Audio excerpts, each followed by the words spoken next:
Hey guys, welcome back. I am warping my loom right now. So to warp the rigid heddle, one thing I always do is I take my yarn and put it into a ball, and then I will have a bowl on the chair, and that way as I pull it, it doesn't bounce all over the floor, okay? So I already kind of started this because I already filmed once and I found a major mistake. So I had to delete it. So I will explain what I have done so far. I'm using a 10 dent reed. What that means is for every inch, there are 10 slot holes. So there's a slot and a hole. That's 2. Slot and a hole, 4. Slot and a hole, 6. Slot and a hole, 8. Slot and a hole, 10. Okay, so here you go. This is 1, 2, here, 1, 2, 3, 4, 5, 6, 7, 8, 9, 10. That's an inch on here. So you have your slots and your holes. So I'm doing my mug rugs, and they're going to be 6 inches wide, which means I'm going to use totally 60 ends on a 10 dent reed. Okay, I hope that makes sense. Again, a slot and a hole, there's going to be 60. However, when we're warping it, we're only warping at first. You're only warping through the slots. See how the holes are not done, just the slots. But each slot has 2 strings through it. So 2. See how there's 2 strings in this slot right here, and there's 2 strings in this slot right here. When we first do it, I remember I said 60 ends, but we're only going to do 30 slots. Later on, we're going to put them through the holes, and it will eventually be 60, but we're going to start with 30, but it's going to have 2 strings in every slot. Sorry for the noise in the background. Hubby's getting a snack.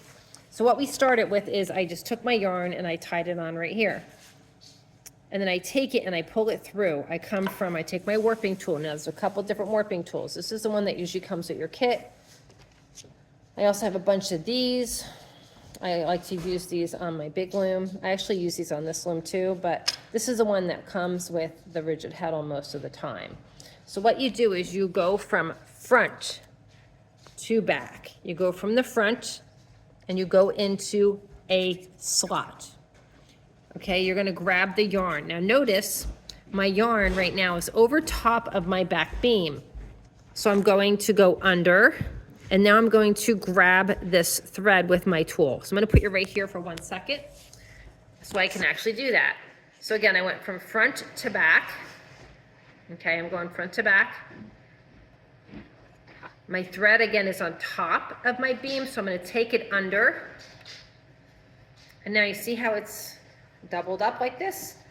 That's what I'm going to grab. I'm going to grab that doubled up yarn and I'm going to pull it through the slot.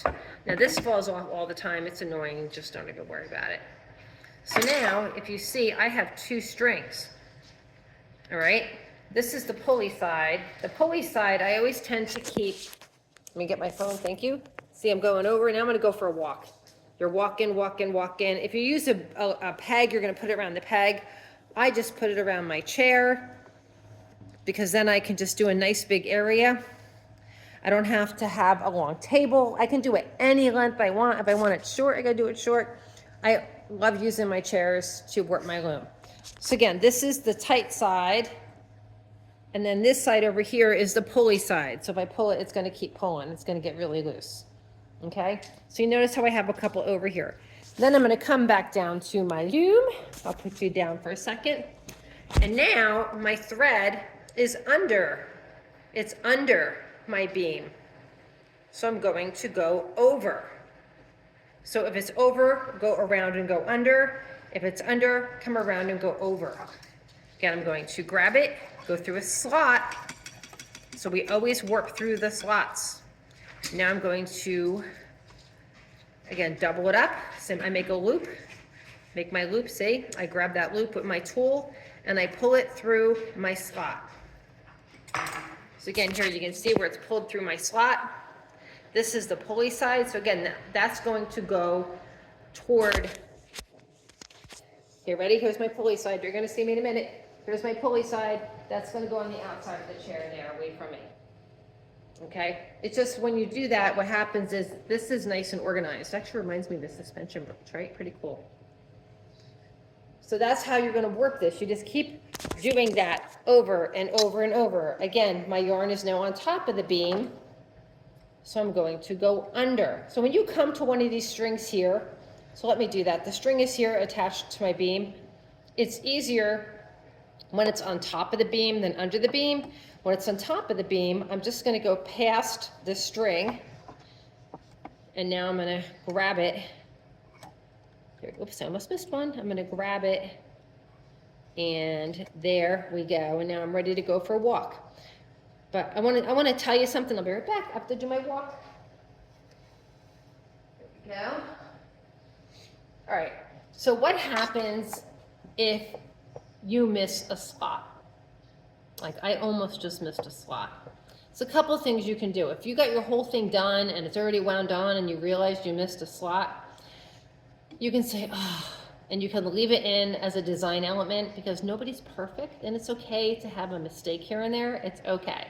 And actually, sometimes we do that on purpose. We'll purposely miss slots, and in those areas, it'll be thinner and it'll give a lace-like appearance. So sometimes you will actually skip a slot as a design element. If you missed a slot, like I'm still warping and you realize, oh no, I missed a slot and it's still like around the chair like I have it right now, it's very easy. You just take a piece of yarn and tie it on like we did in the beginning and just add that one on. Okay, it's not that hard at all. So again, now my yarn is under the beam. So I'm going to go over, double it up on my finger here, go through the slot. Again, I'm going front to back, grabbing the yarn and going for my walk.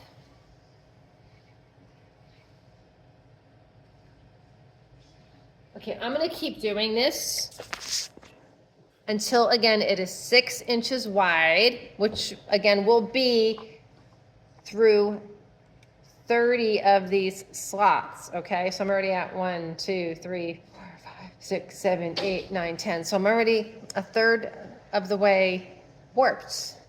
Well, kind of, sort of. So I don't have that much more to go. I have a little bit more than I have a little bit less than 2/3 to go. And then this will all be ready to go.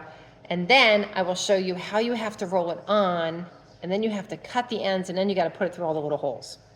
Putting it through the holes is the most, I think, the most tedious part. So again, let's review. Tie a piece on. See, it's just tied on normal. Warping tool comes through and it grabs the loop, takes it around the chair. Okay. Again, I'm over the beam. Go under.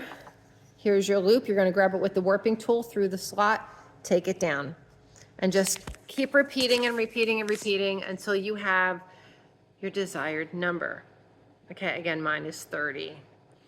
So when I get to the point and I'm ready to roll it on to my loom, I will be back and I'll show you what to do. Okay, have a great night.